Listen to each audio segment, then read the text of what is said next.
The difficulties and challenges that parents of special needs children face are wide and varied. During my years of facilitating courses for parents and professionals, I have met some wonderful people who have shared with me their stories of great joy and sadness, who have experienced the good, the bad and the ugly of all aspects of life bringing up their special children. I am passionate about empowering parents who are dedicated in helping their children with additional needs. You're invited to my podcast. I will be talking about all things in our special world of disability and additional needs. I will be interviewing other parents of children with special needs, as well as professionals and people in the community who are offering services that help. Sometimes these podcasts might touch an emotional nerve and upset you. Other times they might fill you with joy and empower you. I don't mean to make you angry or upset, but we need to get a wider audience listening and talking about disability. Only when this happens, I believe disability won't be feared as it is today.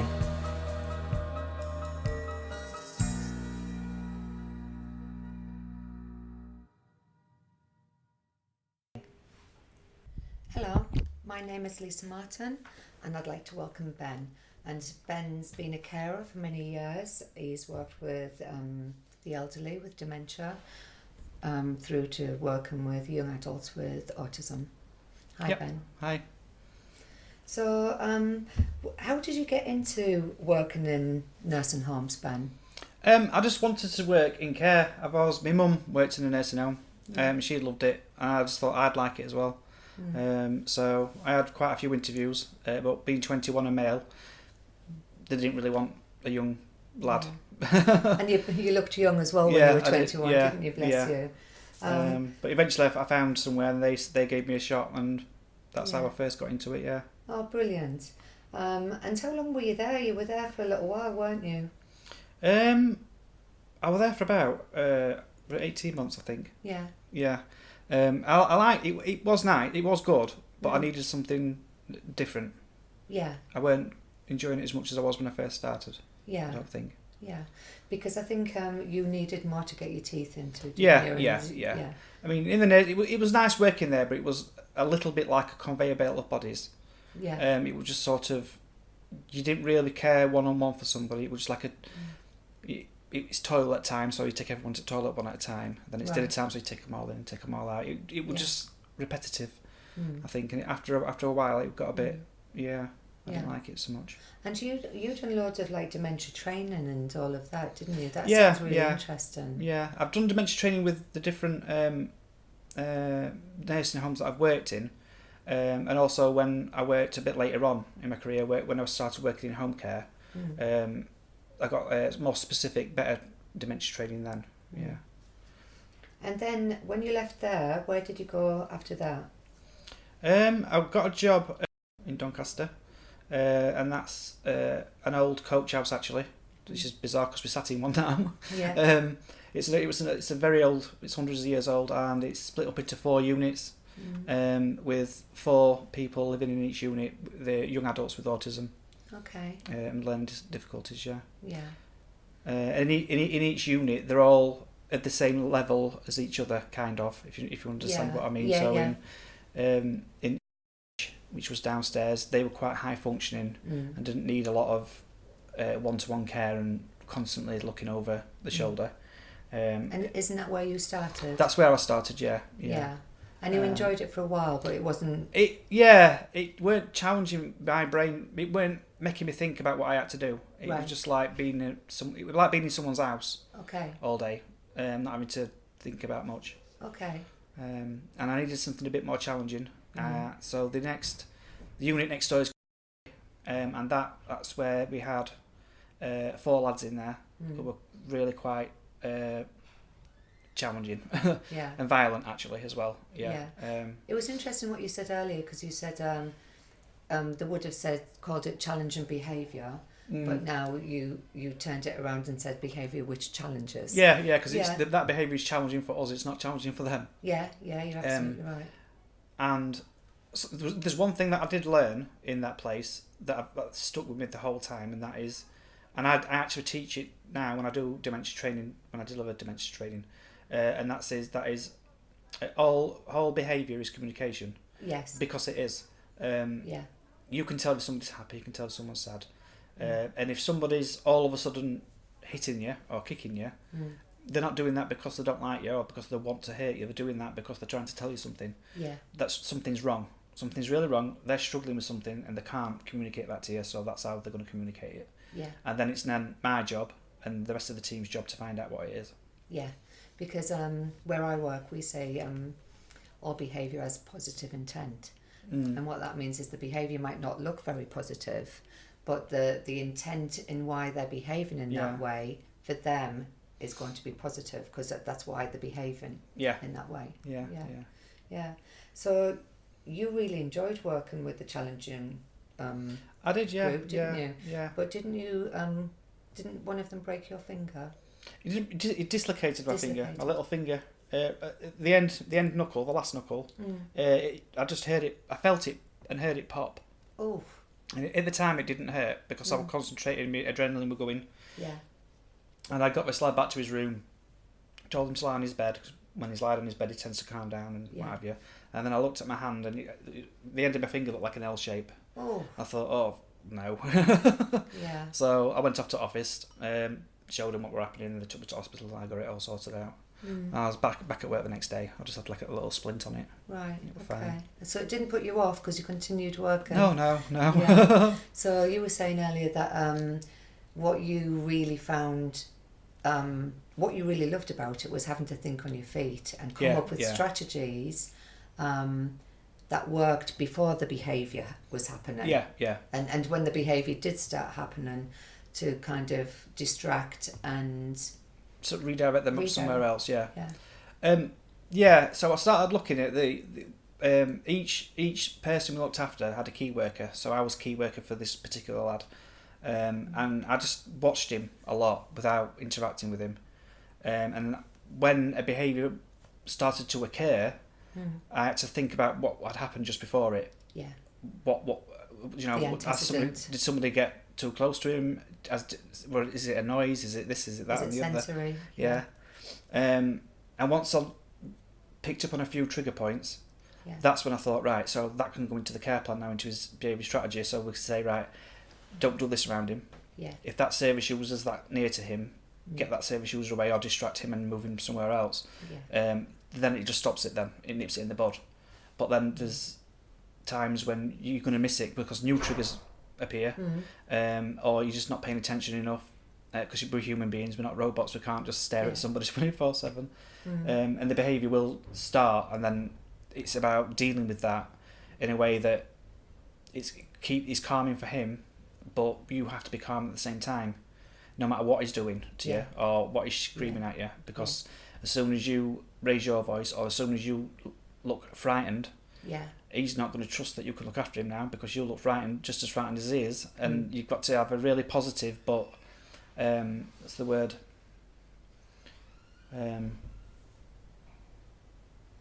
Positive, but look like you know what you're doing as well. Yeah. So you don't look worried. Yeah. You don't look scared. Yeah. But at the same time, you don't look like an authoritarian that's gonna tell him. It's a fine line, isn't it? Yeah, it is. Yeah. And then we just built around that, and then eventually, after about 6 months, because he was really, really, really extreme when he came in, everything was working really well. Yeah. And is this the same person who told me about his mum had to sit at the end of the table because he? Yeah, he was in a place. It was in a home that was being closed down. It wasn't the right home for him anyway. He should never have been there. And his violence was so bad that when his mum came to visit, his brother wouldn't go anymore because he was frightened of him. And his brother's twice as big as him as well. Okay. And he looks like he can handle himself, but he's absolutely petrified of him. And his mum would sit at the one end of a dining table, he would sit at the other, and he'd have two male carers stood either side of him, just in case he tried, because he had done previously, and that's why they had to do that with him. Wow. In fact, also, he came to visit Beechtree, and on that first visit, he punched me. Oh, really? And the two carers that were with him just laughed as if they thought it was funny. That's I looked at them and I went, why do you think that's funny? That's disgusting. I said, I couldn't believe it. They just thought it was funny. So, He came for a visit, then he went away, then he came and moved in, and it were horrendous. It were really, really bad. It were really, really bad. But then after a few months, wow, the changing were unbelievable. And his brother came to see him, to visit him. His dad had been to visit. His mum and dad had separated, and then his mum wanted a photo of them both together, and he was very his younger brother was very hesitant. I'm like, I don't know. And I said, look, he's absolutely fine. He's very calm. He's in a real look at him. He's in a really good mood. I said, I wouldn't ask you to sit next to him if I thought that he were gonna hurt you. And he did. He sat next to him and they got round around each other and they took the photograph. And then I've got goosebumps again. I'm telling you for the second time. But yeah, and then they left. But the exit is under like an archway, like a cupboard way, and they stood there hugging for nearly 10 minutes, crying because they couldn't believe what had happened. They couldn't believe he'd gone from this person they couldn't even go near to actually arms round him having a photo. Were awesome. Yeah, it were really, really good. Really big achievement. That must make you feel really it great. Did, but I didn't well. do it on my own. It took the whole team to do it. Yeah, well, it does. Everyone's got to be on the same page, haven't they? I might have come up with this strategy to deal with the different situations, but everybody else had to work together. Otherwise, it wouldn't have worked. It would have just gone. Yeah, but unfortunately, it did go. It didn't last, did it? Because one of your colleagues didn't stick to the behaviour plan. That's it. Yeah, this support worker just took a dislike to him for whatever reason. I'm not too sure, and started to do the opposite of what was in the behaviour plan, because she just didn't like him, and she'd rather. I can't even wrap my head around why. But I've tried to report it a few times, and then she started to write down on the incident forms what she were doing, and because I had evidence, then say, look, she's doing this. This is the behaviour plan. This is what she's doing. Yeah. Everyone else is doing the behaviour plan. She's doing this. Yeah. And his behaviour was just getting. We were filling out more incident sheets. Yeah. Than we should have been doing. From when it first came in, it were like 1 or 2 incidents a day at least, and then it were like once every 2 weeks. Right. And now we've gone to once every, 4 days a week. Right. It were happening. It were always when that person were on. Right. On shift. Yeah. But nothing happened. Nothing ever happened. That must have been so frustrating for you. It was, and when you've gone upsetting. Yeah, and when you've gone to management and you've gone as high as you can, and nothing happens, I didn't know what to do. Yeah. So I ended up leaving there and going somewhere else. Yeah, I don't blame you. But that really worries me as well, because obviously with Iggy, he might have to be in some sort of place like that. I don't know, because he's only young at the moment. But it terrifies me that there's carers out there that they shouldn't have that name. Carer, because that is not caring. No, it's not. No, that's neglect, people, I would think. Yeah, I think some people go into care assuming that you get to sit down all day drinking tea and eating biscuits. But it's not that. It's the opposite of that. It's hard work and you're on your feet all the time. It is very hard work, and it's a very undervalued job as well. Yeah, because you work. You're amazing. I mean, because I really wish that there was more carers like you, because you look at the unique person and you understand that the behaviour is them communicating. Yeah. I don't think there's as many people out there as what there should be, like yourself. So what happened next? Where did you go next? And the change in behaviour. And I'm surmising you had you done training as well, and the restraint training as well. Yeah, while I was there, it was the non-violent crisis intervention training. You done training as well, and the restraint training as well. Yeah, while I was there, it was the non-violent crisis intervention training, and I've had that twice. Yeah. Once with another company. Yeah. And I didn't like it at all. It didn't make any sense. It was just, I thought it was rubbish. It was more about how to restrain somebody once it had gone too far. Okay. Instead of dealing with it before it happens. Well, that's not good. I know. Yeah, because for you, all your strategies were like, let's stop this happening. Yeah, I mean, the build up to actually having to restrain somebody There is bits about what you can do to calm that person down, but nothing about spotting what happens before it, and nothing about having a strategy in place already. The why. Yeah. The why the behaviour is happening. Yeah. It was just more about dealing with it as opposed to stopping it first, being proactively. Right. So it's like putting a plaster on. Yeah. Yeah. You've got to wait for it to happen, and when it happens, you know what to do. Yeah. But then people get hurt that way, and it's not nice. It's the most horrible to have to actually physically restrain someone who's trying to get out information to you, trying to tell you what's wrong, is awful. It's just not nice at all. Yeah. At all. No. And I know, because didn't you have the training again, and you thought that the second time you had the training was a bit better? No, it was the same. It was the same. Yeah. Okay. It wasn't until I did help, a training called help. Oh, okay. Which I can't remember what it stands for now. And I only did that training once, and that was all to do with spotting what's happening, de-escalating it before it got too far, and then if it did get too far, it had nothing. We didn't restrain anybody. Yeah. No restraint whatsoever. Okay. It was about getting everybody else out of the space. Yeah. So everybody else was safe, and then basically letting that person get out of his or her system what's going on. Yeah. And then talking to them afterwards as well. Yeah. And by talking to them afterwards, you got to find out what had caused it in the first place. Yeah. And then working with them to deal with how they could, what would they do next time.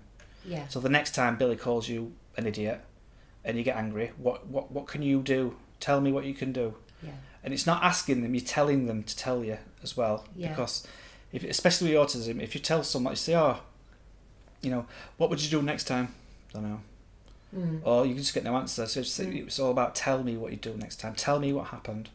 Yeah. But as you're going through as well, so you have to not stop what they're saying, but interject with just paraphrasing what they've already told you as well. Yeah. Which is really important, because then they know that you know what they're trying to say. Yeah. Yeah. And if what you're paraphrasing back isn't right, they can correct you as well and tell you, no, I didn't mean that. And then the whole conversation, you keep doing that, and then at the end you just summarise it back to them to see that they've got it, to see that again that you understand what's happened and that you're trying to help, blah blah, and then work together with that person what they can do for themselves the next time something like that happens. You're giving them life skills, aren't you? Because, basically coping mechanisms that they do themselves, and they're not reliant on a member of staff being around to help them the next time they get angry about something. And it's giving them self-esteem, massively, knowing that they can deal with this. Yeah, it's an awesome bit of training. It's best training I've done to deal with behavioural challenges. Yeah, it's called HELP. Yeah. So we'll have to figure out what it stands for, but we can Google that. Yeah. But it's awesome. It's awesome training that. Oh, brilliant! So then, once you got that help training, you said to me that when you looked back after having the restraint training, you felt really guilty, didn't you? Very. Yeah. It were awful. It were upsetting. I think I cried as well because of knowing what I'd done weren't right. Yeah. I was told it was right, and I was told it was right by a professional, so it's right. Yeah. I didn't enjoy doing it because you can't enjoy restraining somebody. You have to be a really sick person to enjoy that kind of thing. Yeah. But it weren't nice to do. And then when I did this training, I just thought, oh my God, for all that time, I didn't need to grab hold of anybody.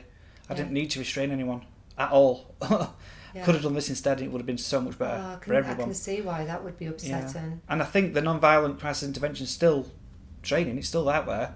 Right. But whether or not, I'm pretty sure it's still being used and trained. And that's upsetting as well. Yeah, it's pants, really. Yeah. But the help one's much better. Brilliant. It's really good. And when you were working in these places, your work colleagues became your friends as well, and you used to go out and drink. And we did, yeah. That because you worked in our unit, and you sort of bonded with the people in that unit because there weren't that many staff in there.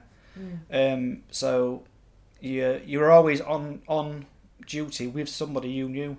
Yeah. And worked with all the time anyway.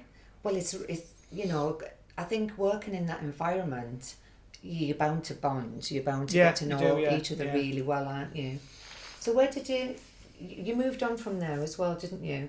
And you started ported living. Yeah, and that were really good. I really enjoyed that. I worked in to begin with, which is in Doncaster.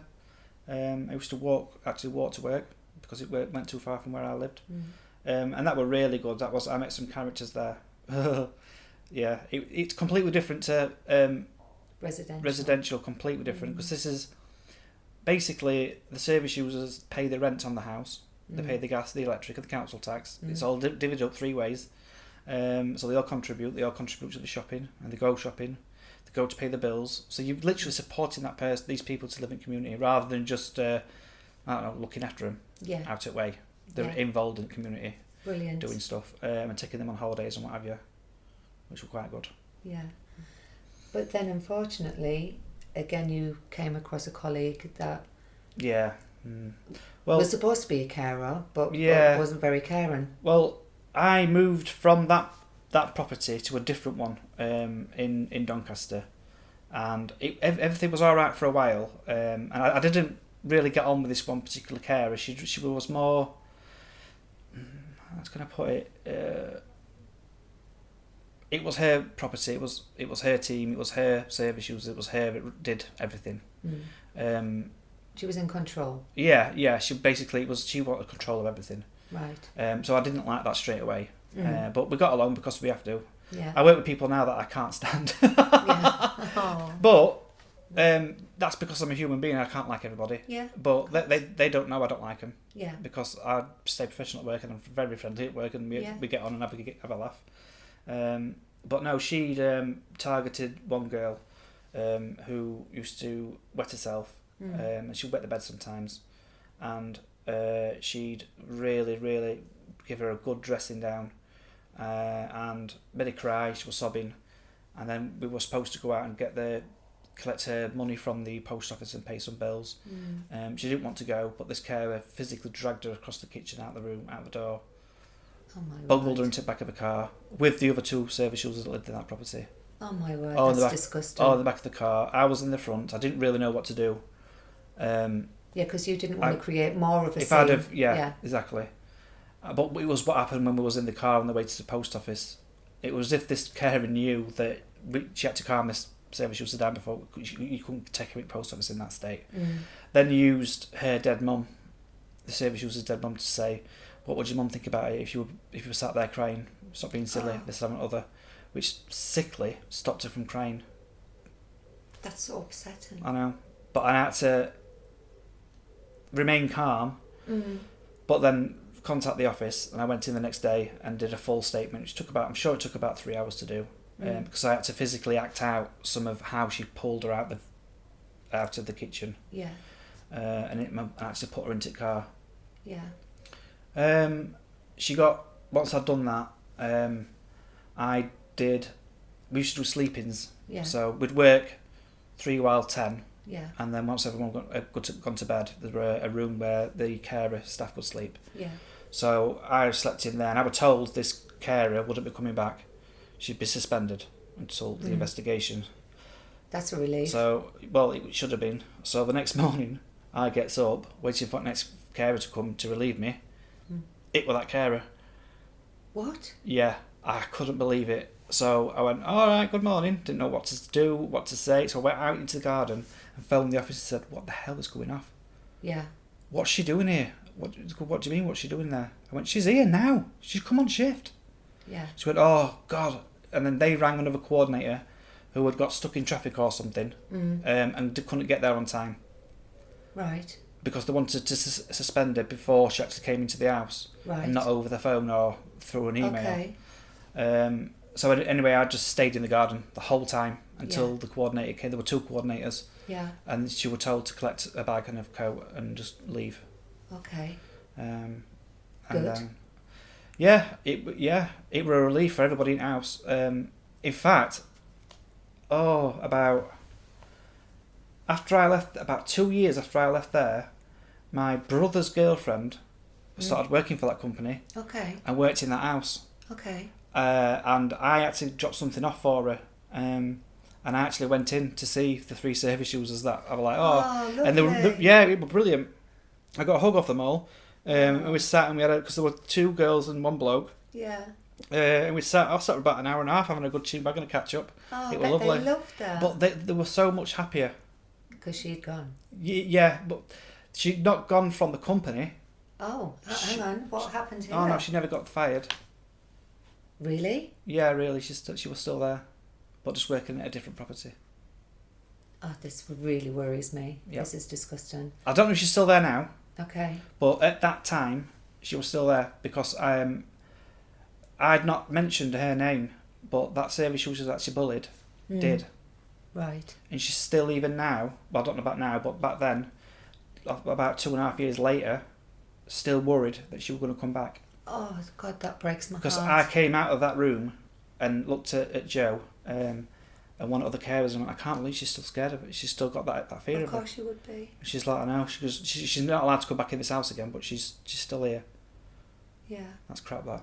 It really is. And didn't you get a threatening phone call as well? I got a phone call from some Scouts bloke at about 9:30, 10 o'clock at night, telling me that he's not going to threaten to kill me because he's a professional, and that I'd got until Wednesday to undo what I'd done, or he basically was going to kill me.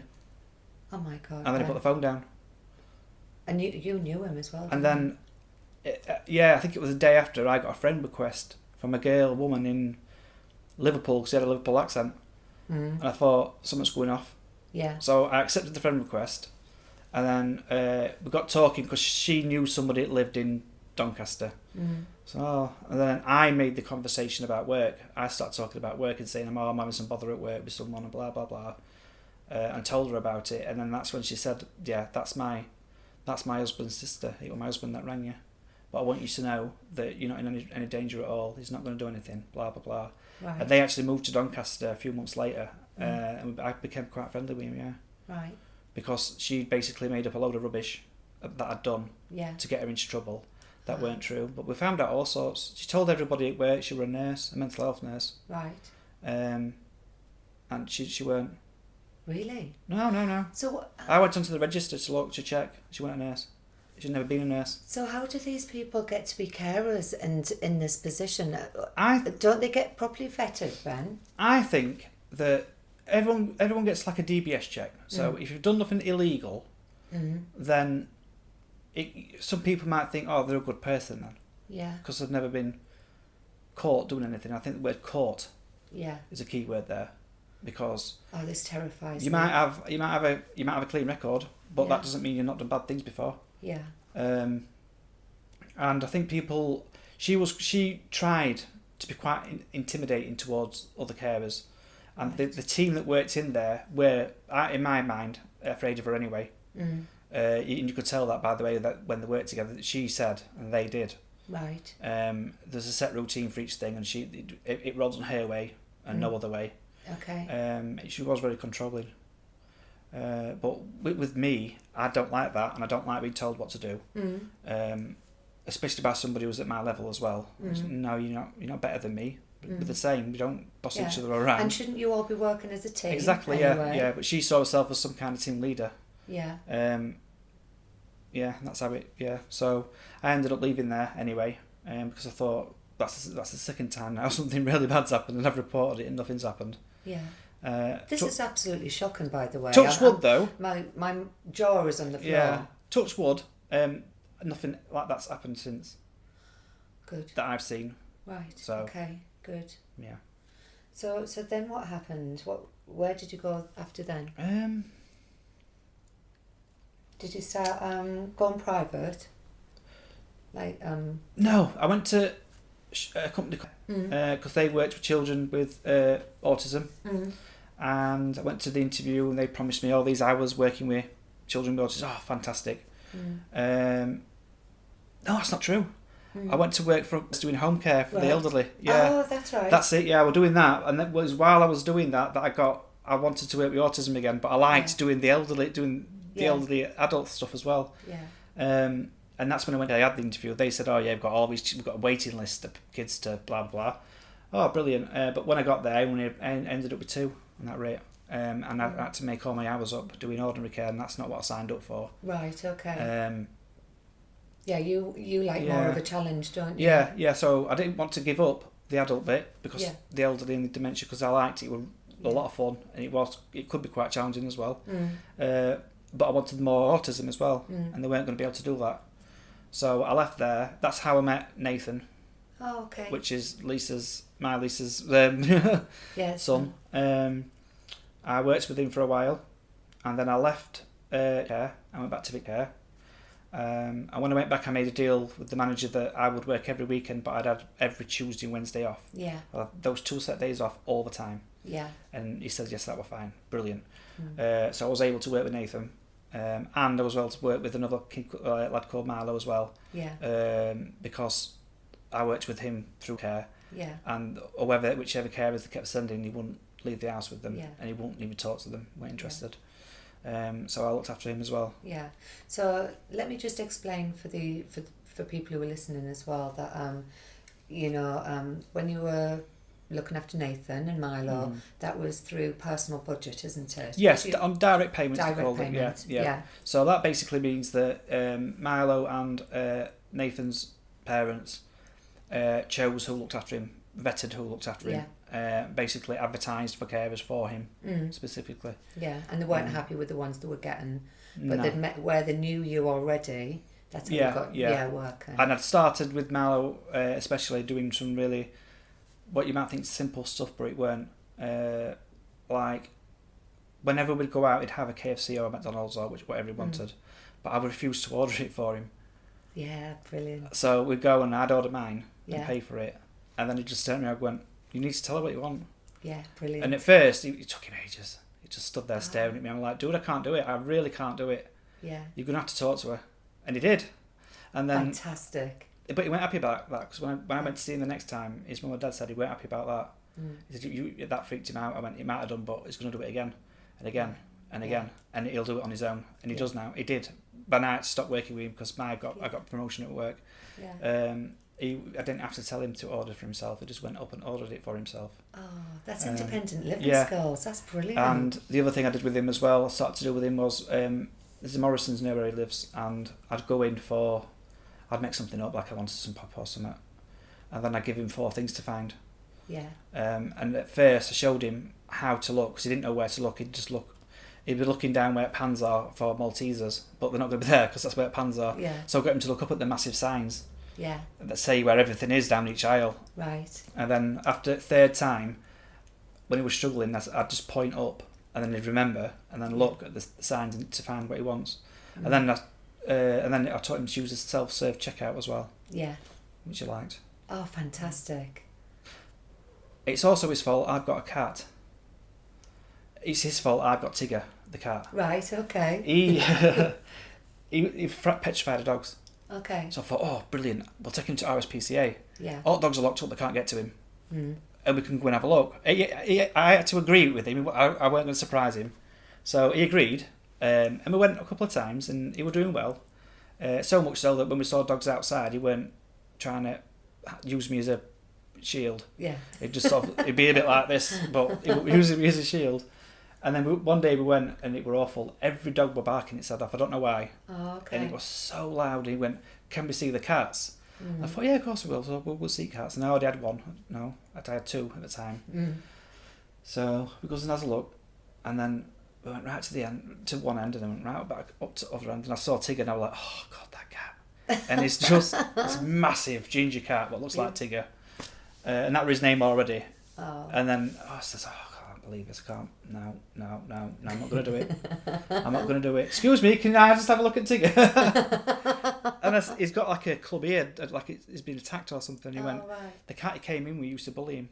Oh. And Tigger's timid as out. Yeah. Anyway, they opened Archie up, and he just come on to me straight away, and when we out, going, "Oh, lovely." It's a massive cat. I'm like, "Oh, fuck, right out loud." So I ended up buying him. Brilliant. And did the service user really like Tigger as well? He thought it was funny. Yeah. More than else, he forced me to buy a cat. Brilliant. He didn't force me to buy a cat. And I bet he loved that. He did, yeah. Yeah. Oh, that's great. He was funny. So then you were working with the lovely Nathan as well. So this is how you ended up spending more time with the lovely Lisa, who is now your partner, isn't she? Yeah. I've been working with him for a while, and then she asked me to do. His behaviour. He started to do really weird things. Like he'd lay on people, or lay across people, and then just use his dead weight and just not move. Oh wow! At all. And he'd tried to kiss people as well. Okay. But even people he didn't know. Right. Okay. And the people he did know were trying to kiss them all the time. Right. And they tried all sorts. And Lisa had asked me to do a behaviour strategy to help. Because I'd done it before. Yeah. Pardon me. So I came and had a chat with her and I wrote a few things down. And I went away and then I came back again and I says, the problem that we'd have is that you'd have to follow it. I'd have to follow it. His other carers would have to follow it, and school had have to follow it as well. Of course. And respite would have to follow it. Yeah, everyone on the same page. Everybody that has out to do with Nathan would have to follow it. And I says you're going to have a hell of a time, especially school and respite, following a plan that one of his carers has wrote. Yeah. I don't think they'd like it, and I don't think they'd do it, to be honest with you. Yeah. I said, but as it goes, the plan's just one word, and it's stop.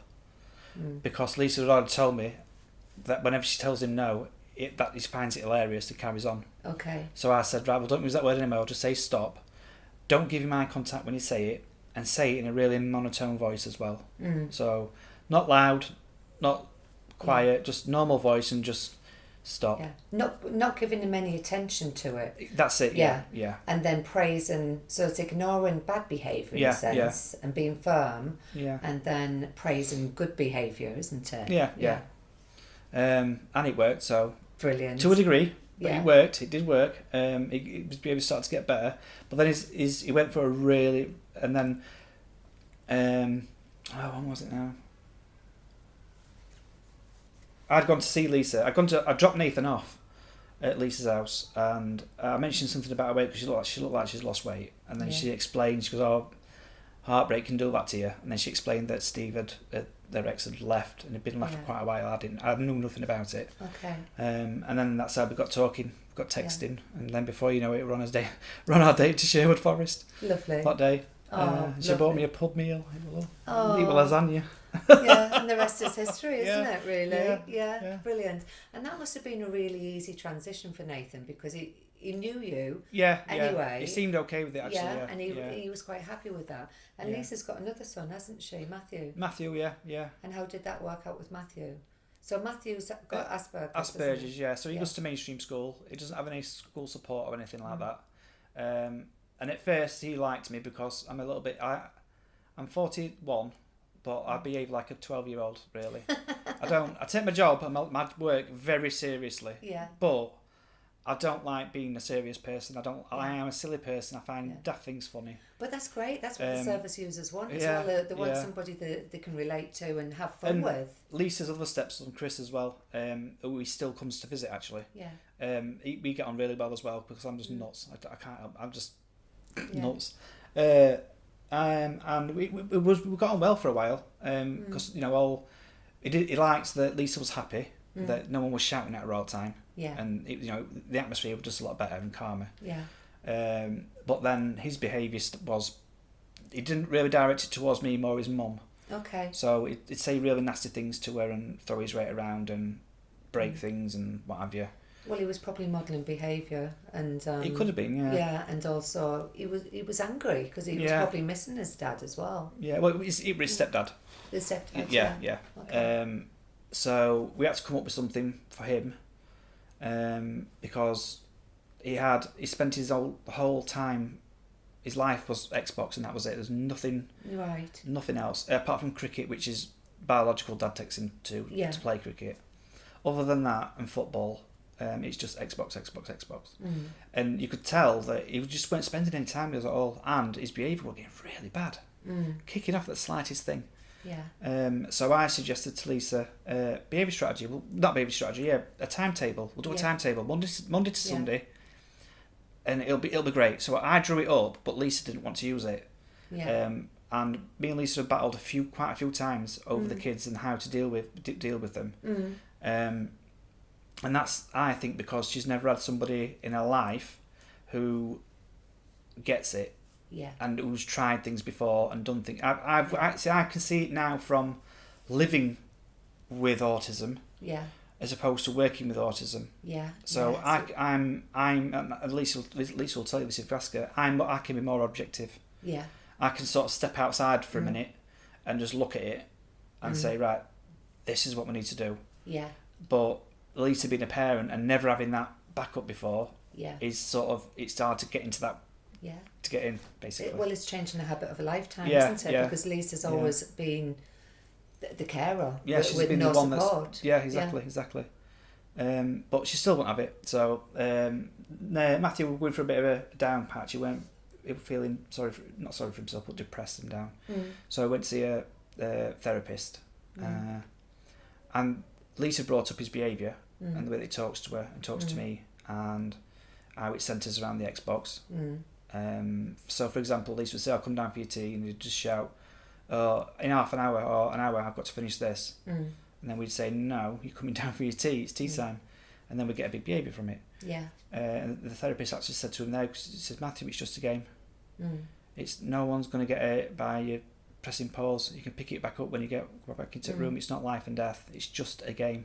Yeah. And then the therapist suggested that we use a timetable. Oh, I weren't there at the meeting. Yeah. I weren't there during that because I was at work. But Lisa told me when I came home, and I was like, oh God, yeah. Brilliant. So right, this is what we'll do then. So I got the timetable out. I explained it all to Matthew. Wasn't happy at all because it involved time away from Xbox and just spending time with us rather than just being on there all the time. Yeah. And it took, the first couple of weeks were awful. It was hellish because he was resistant. Oh yeah. But once he realised eventually that no, this is the timetable, and no, we're not going to change our mind. No matter how much you kick off, no matter how much you shout and scream, we're not changing it. That's what it is. And his behaviour improved really well. Brilliant. So much so, in fact, that we don't have a timetable anymore. I think that only lasted about 2 or 3 months anyway. Oh wow. And his behaviour was so good that we made a new deal with him, and that is term time. You've got jobs to do when you come home from work, so you've got your chores. You feed the cats and the dogs. Yeah. If there's any washing in the washing machine, hang it out. Yeah. If it's raining, put it in the dryer. Yeah. And then you go on your Xbox, and then you come off your Xbox. Either if we're not having curry, we're not having steak, then you're making your own tea. So you come off at 6 o'clock, no later than 6 to make your tea. So he stuck to it, and so on a school night he comes off the Xbox at 8 o'clock, comes downstairs with his mobile, puts the mobile on the coffee table, and he'll sit with us for an hour and then go to bed. And on a Friday and Saturday he'll come off the Xbox at 9, come downstairs, put his phone on the coffee table, and then stay up till 10 with us. But more often than not he stays up later.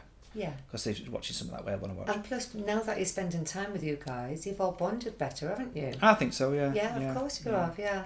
And you got him to do a bit of a contract, didn't you? So now that he hasn't got the timetable. So what happened was the behaviour started again. Yeah. And it was of the Xbox again. Yeah. So I thought, right, what can we do? So me and Lisa, we had a chat, and I went, right, this is what we'll do. I think we should ban him for an hour. So if he kicks off like that, he gets a warning. You can't just ban him outright because it's a bit cruel. It's the red card. So yeah, so basically one warning. Yeah. And then after that, if he does it again, then he's off for an hour. And we did that, but it didn't really work because it was just an hour, and he started to be really clever with it as well. Pushing boundaries, wasn't what he'd do is just say, it's only an hour anyway. I'll just go out and do this. I went, no, you're not, because while you're off for that hour, you're not going out to your mate's house to play it. You're stopping here. Yeah. But it just didn't seem to bother him at all, and his behaviour was getting a little bit worse. So then we decided then it'll be a 24-hour ban then, so which includes his mobile. But you gave him a choice as well, didn't you? You said it's either back to the timetable, or the ban. Yeah. Because what he started to do with 20, he's so clever. It reminds me of me, to be honest with you. Something I would have done. What he started to do was, if he knew his dad went at work and he'd just got a 24-hour ban, he'd ring Daddy up and say, Dad, can I come stop at yours? Oh. He's not allowed his Xbox at his dad's house. His dad won't have it. Right. But it gets him out of being in the house. Yeah. So we go. So we thought, right, little bugger, what can we do about this? So the ban changes. So if he does, say for example it's 4 o'clock in the afternoon, we've just given him a ban. He rings his dad, goes to his dad's. The ban starts from when he gets back from his dad's. Oh. Yeah, Touche. Yeah. It did it a couple of times, and I'm thinking, little bugger, what can we do? That's because that's just taking the Michael. That's just defeated the object of being banned.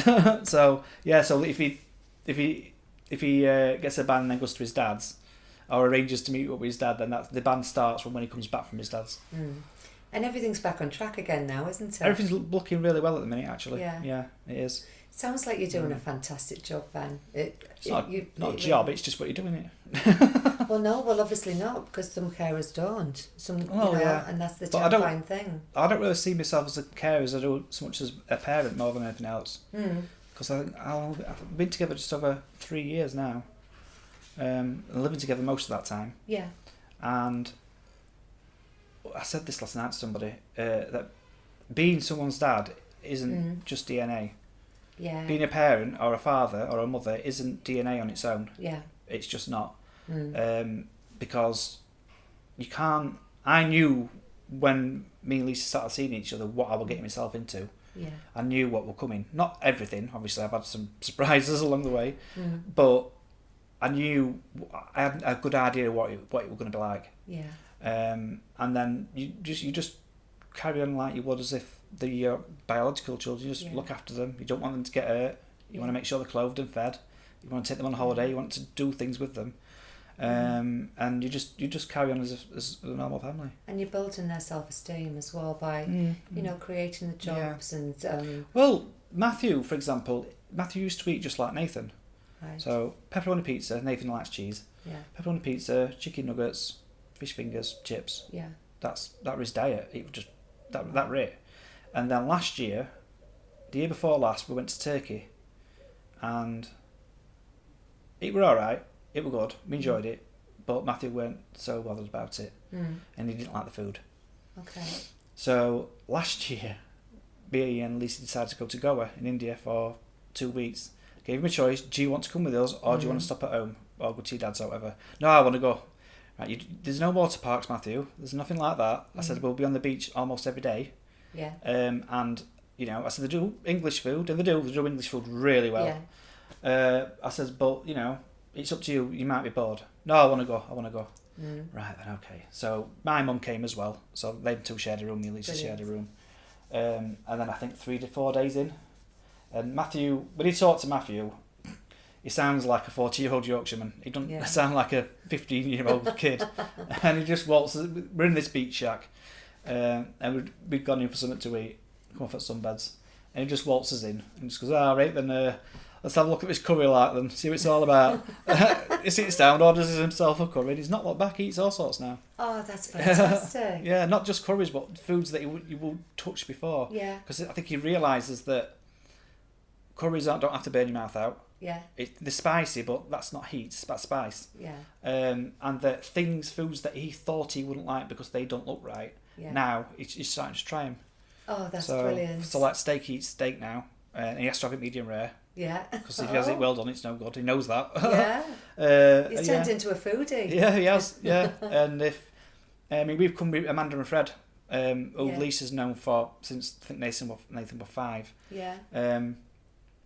And we go for a curry night maybe once a month. We'll meet up and we'll go to our local curry house for a curry. And now Matthew doesn't like that because he wants to come as well. He's missing out. And he actually came to the last one. Oh. And for his birthday the month before, that's where he wanted his birthday meal. He wanted it at the curry house. Oh, fantastic. Okay, yeah. So thank you so much. No problem.